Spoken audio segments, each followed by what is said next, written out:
Calling 2020 a wild ride is probably an understatement. Here on the Central Coast, we made it through devastating wildfires and a pandemic that changed all of our lives. I know many of us are ready for it to be over, but here's one last look back at some of the biggest moments this year on the Central Coast. I drive down the road and I'm constantly looking and thinking, oh my gosh, am I next? After nearly a year of terror on Highway 101, January brought an arrest of the man accused of striking 69 vehicles with a projectile. Before coronavirus canceled every event, the annual Pebble Beach Pro-Am crowned a champion, and COVID-19 brushed the Central Coast for the first time. San Benito County had 2 confirmed cases of novel coronavirus. 2 of the first 11 confirmed cases of the virus in the United States infected a Hollister couple. Soon we discovered new terms that would become our everyday life in 2020. In practice, you're going to start hearing this a lot, what's called social distancing.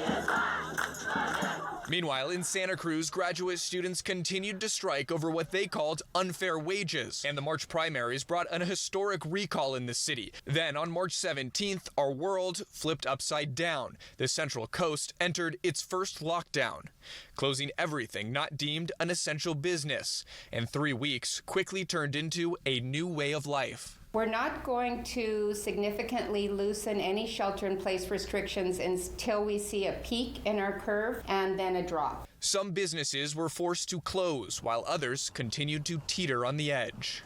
All right. Thank you so much. Restaurants adjusted to takeout and then outdoor dining.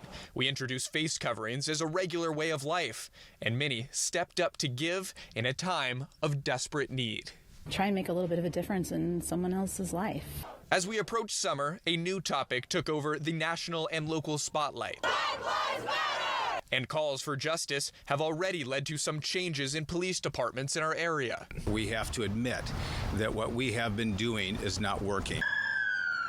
Then, June 6th, all eyes were on the Santa Cruz Mountains. A Ben Lomond man ambushed police and killed a Santa Cruz sheriff's sergeant. We're holding him on the ground right here. It's a 1, 2, 3, Guts!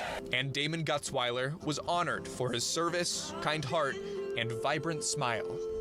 Some things are too big, too beautiful to describe. That's how it is with Damon. More mourning followed later that month. Celine is shocked to hear of Mayor Joe Gunter's sudden death. In August, a night of dry lightning sparked fires that kicked off what would soon become the most destructive fire season in California history.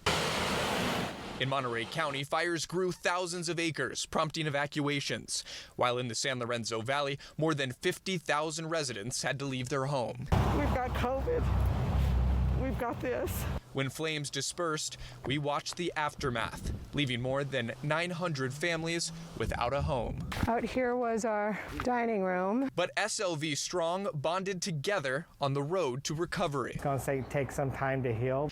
In September, the sky turned orange, and the lingering haze from the fires led to unprecedented air quality. Then we approached possibly the most highly anticipated election ever. A record-breaking number of voters showed up on the Central Coast.